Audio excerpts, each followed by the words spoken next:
providing inspiration and community for women in business of Middle Tennessee. This is Powered by Her with Tiffany and Tom. You're indestructible, indestructible. You are indestructible. You're indestructible, indestructible. You are indestructible. Thanks to our partners at Harper's Rare Books and Collectibles. Owner Louis Matheny supports local artists, and we are excited to announce Andrea Kruzka Photography is having her first ever art show. It starts on July 15th in the upstairs gallery of Harper's. Harper's Rare Books is a community supporter of local arts. Reach out to Louis if you're interested in featuring your art at Harper's. To learn more about Harper's Rare Books and Collectibles, head over to harpersrarebooks.com or check them out on Facebook. So excited about our new partnership with Brandon Parish from Mortgage Investors Group. If you're looking for financing options for a new home purchase or even refinancing your current mortgage, call Brandon. I've worked with Brandon multiple times and he has answered all of my questions in the finance process. He is available to answer questions and make the overall process feel a little less confusing and easier. Brandon Parish, NMLS number 869942. Mortgage Investors Group is an equal housing lender, NMLS number 34391. Welcome to Powered by Her. I am Tiffany Anton. If you want to know more about Powered by Her, you can head over to poweredbyhercommunity.com. Please be sure to like, share, follow, all the things, leave a comment. Help us get the stories of these amazing entrepreneurial women out into a greater public. So be sure to follow us and help us spread the word. Today we have Katie Jones, owner of Kinetic Sports Therapy and Massages, in today. Thanks for joining us. Hi, Tiffany. Thanks. So tell us what Kinetic Sports Massages, Sports Therapy, why is this such a mouthful? Kinetic Sports Massage and Therapy. There you go, see? Yeah. It's a business that began in Sarasota, Florida, where I'm from, and we're very therapeutically focused, more so than kind of that traditional go into a spa, relax, and that sort of thing. We're more into come bring us some injuries, come bring us some pain, come bring us that kind of stuff. Our modalities lean more towards that kind of work. So I think sometimes, you think of a massage and you're like, oh, the smelly oils and the nice music, and it's nice, but you are really, you kind of have that knowledge of this is what's going to be helpful in the long run, and this is what's, yes, it may feel good too, but it's going to heal some aches and pains and kind of a better, more medical? Yeah, therapeutic, medical, absolutely, more effective. Yeah, so that was the goal. So it still feels good. We still have some smelly stuff. We still have some good music. The lights are on. I want a nervous system to everybody to relax a little bit because we're all pretty jacked up these days. Yeah. But yeah, there's definitely a focus on having an outcome, a change in sensation in the body. So if you come in with a pain scale of like 8, I want you to leave with a 4 kind of thing. Yeah. So a lot of focus on that. And you have kind of set up a system where people are more regular clients, and instead of I'm the kind of massage person that I spoil myself once a year. Right. But you're kind of setting up a business that people come back and you can really work with them on certain parts of their body. Yeah, I have a huge percentage of repeat people. I have a lot of the CrossFit crowd, a lot of those folks because they put their body through it every day, all day. And then I've got a lot of nurses, doctors, people who have high stress jobs and things like that. But really my goal is for them to not need me, or to go from like once a week, twice a week to once a month, because we've worked a lot of problems out. Plus I'm really big on self-care, like teaching them how to go home and take care of themselves, how to foam roll, how to use tools and things like that, because it gets expensive coming twice a week. So if I can get people to do stuff at home, that's a big part of it. I was a teacher for a long time, and I still teach continuing education. And that's a big piece, is like teaching people how to take care of themselves. Yeah. But, yeah. So you've been doing this for 20 some years, which is crazy probably to look back and think, I'm not old enough to be in that situation. And you were in Florida when you started massage therapy. What made you, when you came up here, you've been in this area for three-ish years now. What made you decide not to just go and find someplace else to work for and start your own facility? I've worked for myself in various factions pretty much always. And I think that's the main thing, is I've been doing it so long, and it's an easy thing for me to start it up because I've got enough experience at this point. So, but I got that experience through a lot of bumps and fall downs and screw ups and all that kind of stuff. So when I got here, I wasn't going to start a practice, but I didn't know anything about CrossFit when I moved here. And then I found out what this town offers for that. And then there was kind of a niche there missing of some of this kind of work. So I'm like, I'm just going to work a day or two a week. It's not going to be a big deal. And now I'm like 5 days a week and, you know, all that kind of stuff. And I've got therapists working for me, and it's super fun that we can do this. Well, and pause on that for a second. How was it to hire an employee and have somebody working for you under your name, under your brand? Great. Has that been a learning curve of just, there's a little bit of you didn't go to school to be, you know, a business owner. Right. Nobody ever really does. No. But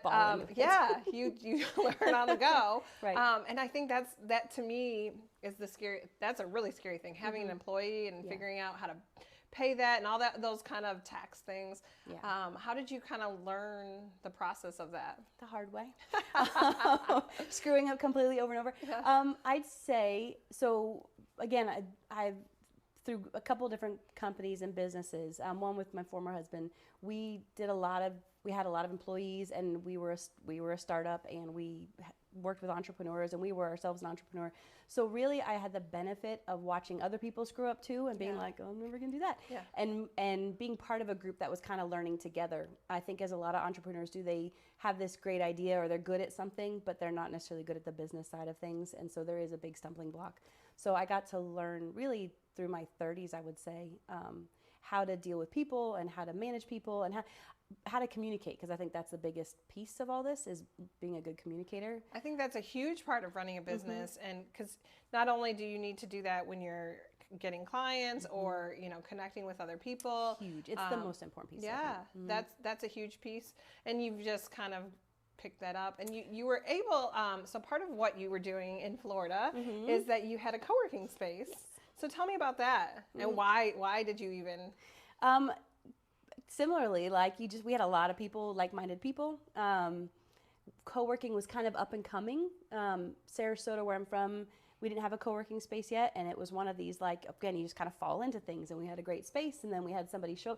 It's funny how everybody shows up kind of at the right times, and so yeah, we started a co-working space in Sarasota, and then that launched into helping startups and what we mentioned, the angel investing, all that kind of stuff. So that's where I got to see a lot of trial and error and a lot of people, entrepreneurial spirit coming in, but then what happens once you actually are starting to build a business or a product, what it takes. Do you think that, I feel like I say entrepreneurship is contagious. Absolutely. And so I think with the Powered by Her community, I just always want people to be together, because I think even if you're kind of dipping your toe into a business, seeing other people doing it makes you have more drive and passion and think, well, if they can do it, I can do it. So do you think in that co-working space and entrepreneur center that just kind of lit a fire into you to do more? Yeah, absolutely. Because it's exactly what you said. You see they're doing it. You're like, wait, I can do that too.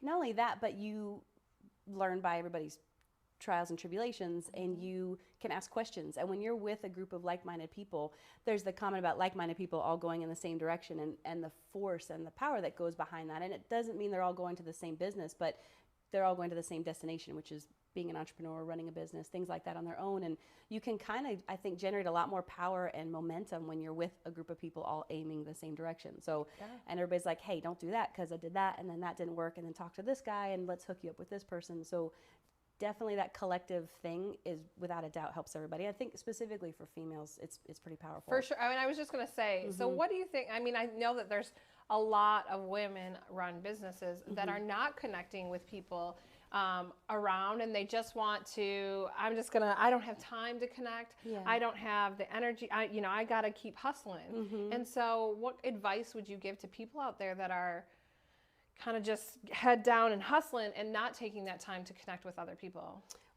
Everybody, or women in particular? Women in particular, for sure. Okay.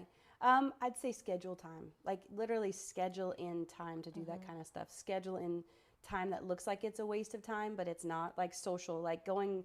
And also I think a big thing for a lot of women entrepreneurs is going outside your comfort zone is a challenge sometimes, and especially going outside your comfort zone by yourself. So going to something by yourself or things like that, that can be really scary for people. Well, and I think the other thing that I find in being involved with other people is that you can learn so much. So you feel like it could be a waste of time. But if you're you meet somebody and they say, oh, I've tried this, this, and this, and this is what I've learned from those. Maybe it's not the same story for you, but you can at least take that information in and kind of adjust your plan. Yeah, I agree completely. I think every single time I've gone out my comfort zone, or I'm like, I don't want to go to this thing, I don't want to do this thing, I don't want to, whatever it is, I've been so grateful I did it. Even if it was just one thing or one connection or something, I was so grateful I did it. So I remind myself of that when I don't want to get out of my pajamas and go do anything. I'm like, I need to I need to go connect with people and things. Well, and I think too, often after you do it, it's like, okay, that wasn't that terrible. Wasn't that bad? I feel good about it. I feel like I recharged. Yeah. So tell me about Katie as a kid. What were you like? Did you think that you were gonna be in the entrepreneurial world? What was your...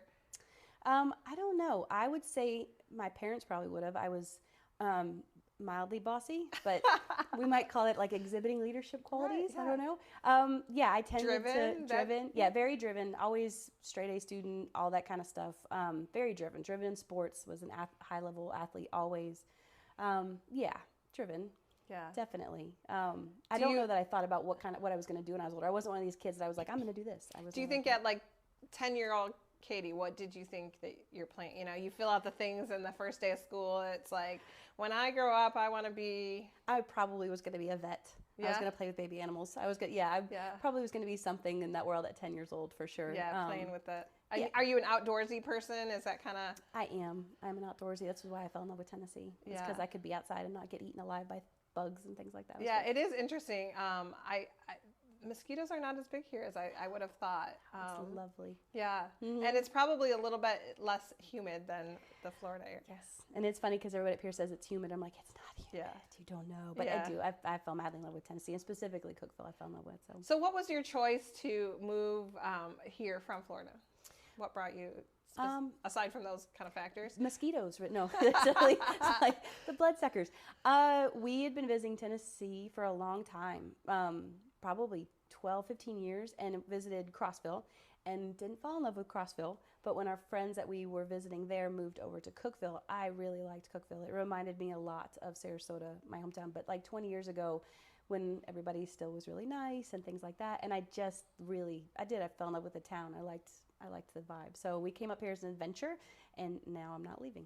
So what do you think, and this is a kind of off-base question, but what do you think that you as a business owner, you have a daughter, what do you think that is instilling in her as she's watching you run a business? And she might not even really realize. I think there's a lot of people that don't really realize. Well, mom gives massages. You know, not mom's doing payroll, and mom's doing marketing, and mom's doing the taxes and all those kind of things. They don't really realize all those factors. But what do you think that you're kind of showing her? Maybe options and possibilities, definitely. I'm smiling because she just, the other day, she's like, what am I going to do? And I said, what do you mean, what are you going to do? She goes, well, Dad is a software engineer, and he runs his own business, and you're a massage therapist. Whose business do I take over afterwards? I'm like, neither of our businesses. Like, you go find a thing that makes you happy and go do that, and whatever that looks like, you know, whether it's working for yourself or not. But yeah, I think we talk a lot about it because I think, as a lot of entrepreneurs know, you work harder, I think, as an entrepreneur than you might sometimes in other positions because you're on all the time. And you actually have to switch off, you know, rather than having to switch on to go to work, you have to switch off to be home. So I often will like inform her of some of the stuff I'm doing, and here I'm not on my laptop, you know, I'm not on Facebook. I'm actually working on something right now, and just so she doesn't, I think, feel like mom's just, you know, she's not doing anything, you know, she's farting around or something like that. So well, and I think that's a good thing of our generation is that we have been raised to understand that there are options. And I talked to somebody earlier who was a stay-at-home mom, and so she really kind of started an art business from being a stay-at-home mom, and so I think I think our generation is kind of getting it, and I hope we're instilling that in the future female generations, that it's okay if that's what you want to do. It's okay if you want to do, you know, a part-time thing. It's okay if you want to run 4 businesses that are multi-million-dollar businesses. All of those things are okay. I think that's huge because we have these traditional roles that we're kind of brought up in, especially our generation. Still, there was definitely still a bent on, you know, you stay at home, and I did actually stay at home with Abby a lot, but I still helped in multiple businesses at the same time, and I think I do think there's more allowance, especially because I think we support each other more, and we communicate more with other women. Like, you're doing a great job, and it's okay to be just staying at home, or it is okay to be running 4 businesses, and you're still a great mom. You don't have to be baking cookies every day. You can do this and show them a different way of being a great mom. So, Well, and I think all women are like amazing at putting some guilt on ourselves, and really ridiculous. good about just Yeah. never feeling enough and constant pressure. yeah. And so, but I think you're right, is that we're kind of in a phase of being able to boost each other up. Yeah.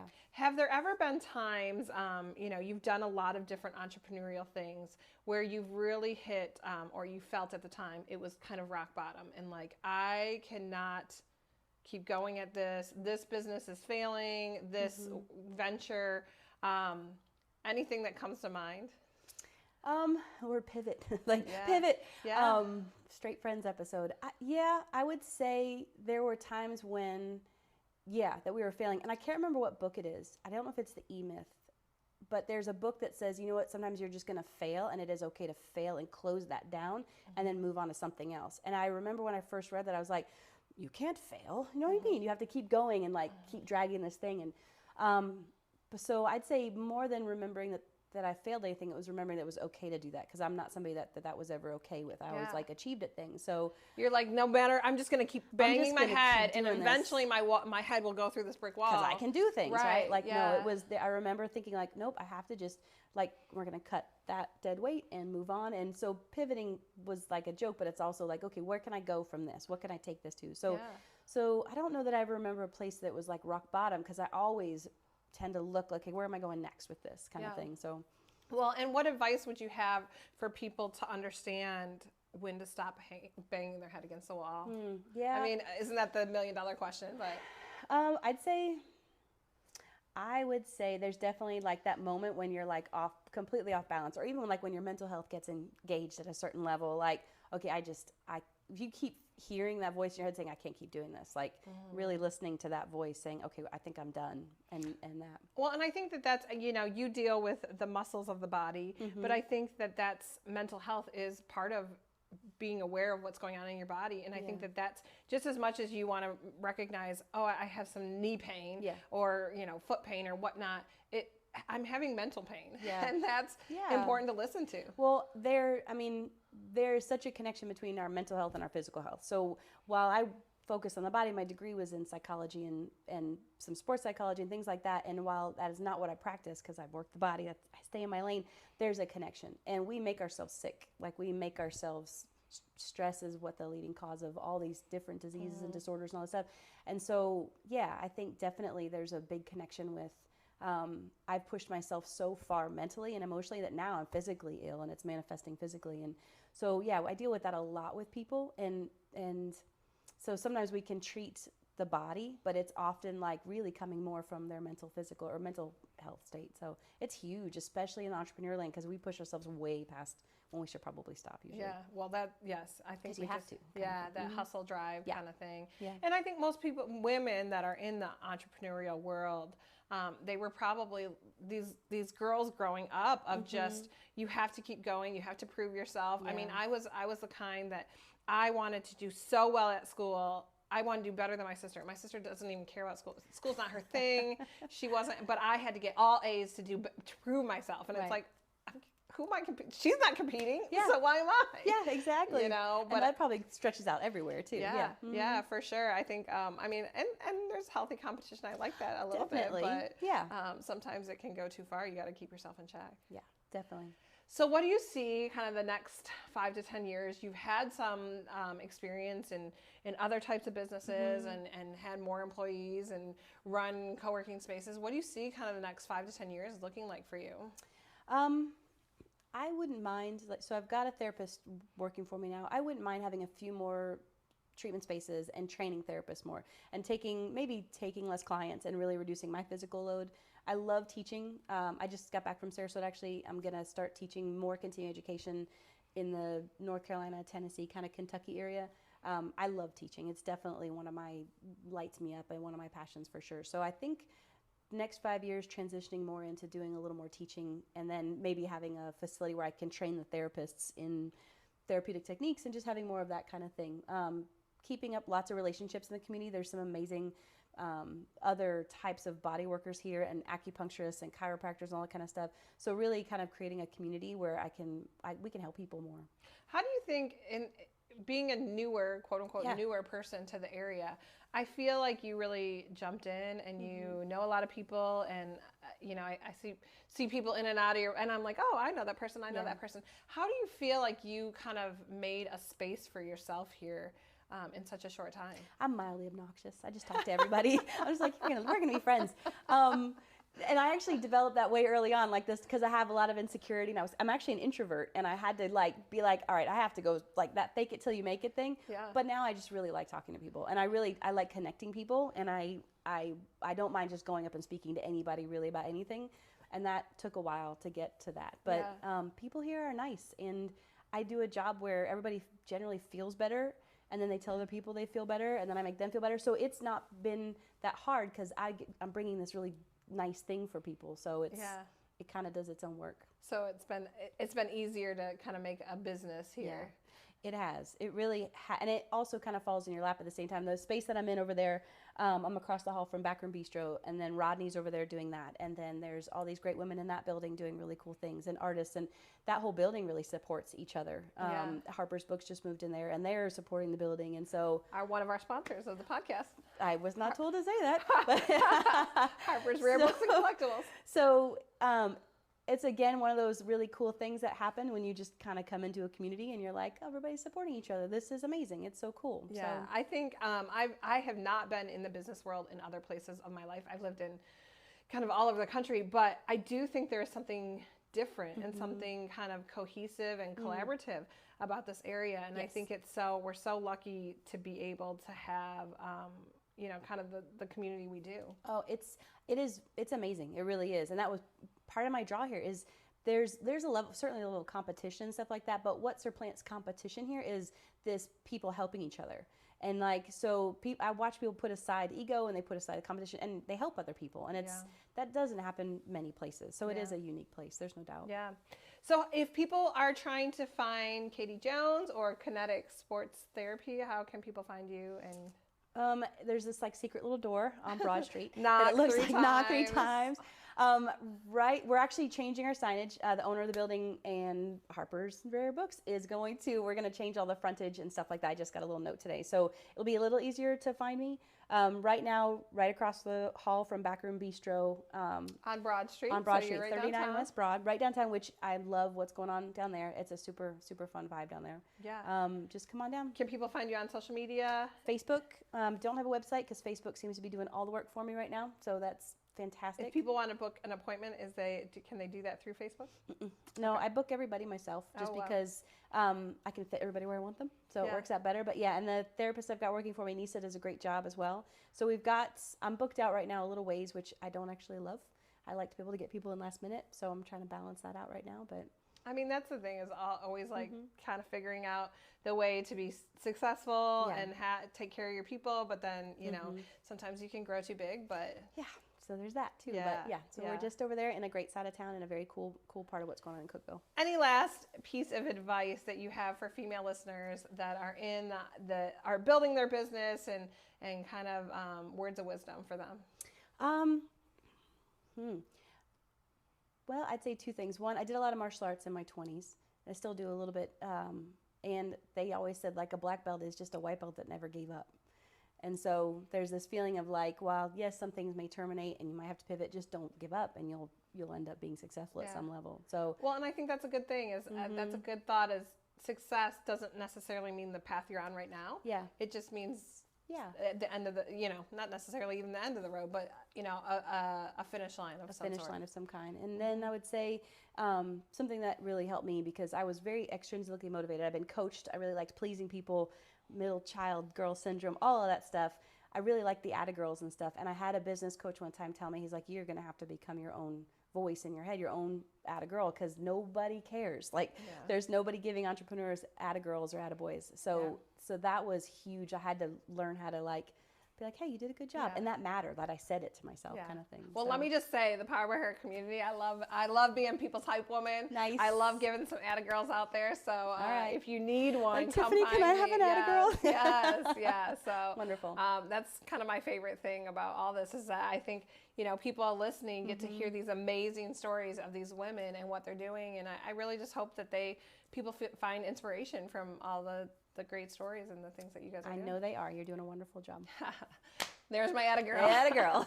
Thank you so much for coming in, Katie. Thank you. To find out more, head over to Facebook and Kinetic Sports Therapy. So if you want to know more about Powered by Her, head over to poweredbyhercommunity.com. Be sure to like and share and follow and leave us a comment. Tell us how we're doing so that more people can hear these amazing stories. Thanks for tuning in.